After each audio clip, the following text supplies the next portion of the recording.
নমস্কার, আমি চলে এসেছি রূপা কিচেন উইথ কুকিংয়ে। অন্য দিনের মতন আজকে একটা রান্না করব। এই যে আজকে করছি সোয়াবিনগুলো তার জন্য সিদ্ধ করতে দিয়েছি। সোয়াবিনগুলো নিরামিষভাবে রান্না করব, আজকে শনিবার তাই। এবার চাপা দিয়ে রেখে দেবো।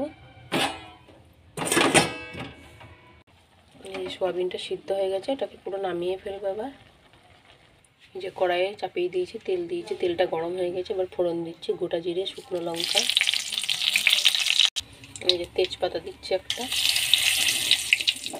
এবার আলুগুলো দিয়ে দেবো।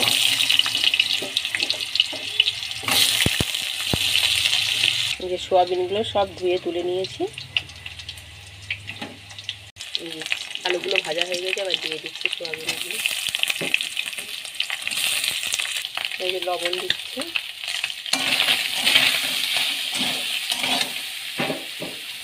কাঁচা লঙ্কা,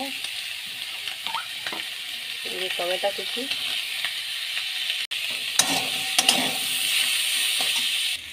এই যে এবার একে একে সব মশলাগুলো দেবো। অনেকটা ভাজা ভাজা হয়ে গেছে আলু সোয়াবিন। এই যে এটা আদা বাটা,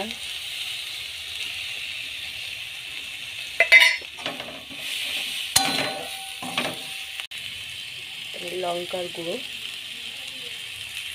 এই যে হলুদ গুঁড়ো,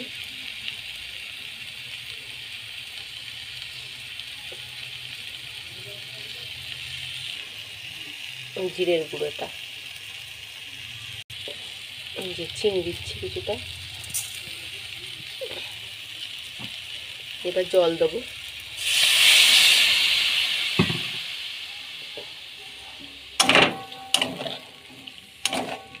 এই যে আলু সোয়াবিনটা ভালোভাবে কষা হয়ে গেছে, আর জল দিয়ে দেবো।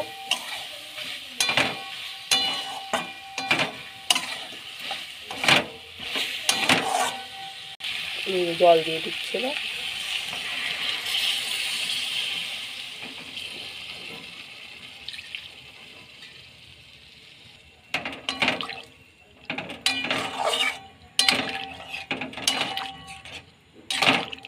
এবার চাপা দিয়ে রাখবো।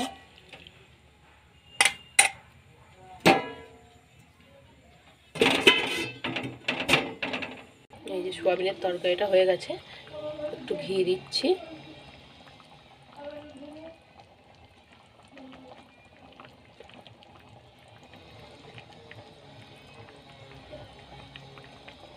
এই যে নিরামিষ সোয়াবিনের তরকারি হয়ে গেছে। এবার ঘি গরম মশলা দিয়ে নামিয়ে ফেলবো। এটা গরম মশলা আছে।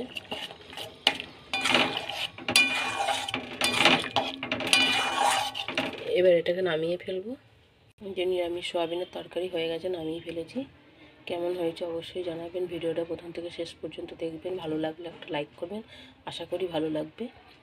আজকের রেসিপি এখানেই শেষ করছি, আর বেশি বড় করবো না। পরের দিন আবার একটা নতুন রেসিপি নিয়ে চলে আসবো।